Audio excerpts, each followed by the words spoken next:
Hi guys, welcome back to my channel, Edmund Mindaros, and for today's quick tutorial, and I'm going to show you guys on how to resolve the twinui error message you are experiencing on your Windows 11 or Windows 10 computer. We're getting a little pop-up screen that says Open twinui, always open these types of links in the associated app.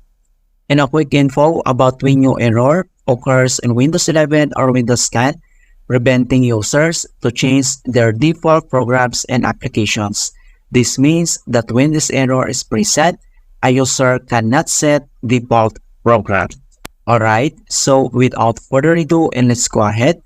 So all you have to do is to copy some text and link on my descriptions of the video, then paste it into the search menu. Okay, so i-copy lang natin ito and then ilalagay ko to sa description box. So copy lang natin yan.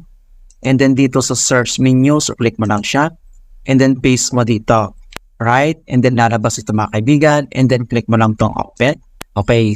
So dito ay kailangan lang natin itong i-delete lahat. Okay. So para ma-delete natin ito, so pwede mong gamitin ang keyboard shortcut na CTRL+E. Ayan. And then click mo lang dito. And then next step, so right click. Pwede mong gamitin to. And then pwede mo naman mag-delete dito sa taas. Okay. So click mo lang tong delete. Ayan, so once na-delete na mga kaibigan, and then next step, so close lang natin dito. And the next step, dito lang sa search menu, so click mo lang siya. And then dito ay kailangan mo lang type or i-search mo yung CMD or ito yung tinatawag ng command prompt. And then kailangan mo lang mag-right click. And then select mo lang dito yung run as administrator.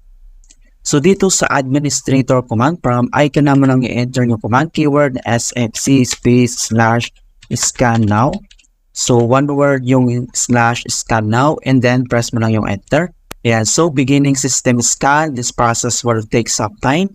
Beginning verification phase of system scan. So, kailangan lang natin hintayin ito, ma-verify ito into 100% complete. Okay, so wait lang natin. Okay, so after completing mga kaibigan, makita nyo dito na verifications 100% complete. And the next step ay close lang natin tong CMD. And then dito sa start menu. And then click mo lang dito yung restart. Okay, so ganun lang po kasimple kung paano natin i-fix ang twinui error on Windows 11 or Windows 10. Okay, so please don't forget to like this video, subscribe to my channel for more quality content. Thank you guys and see you in my next tutorial.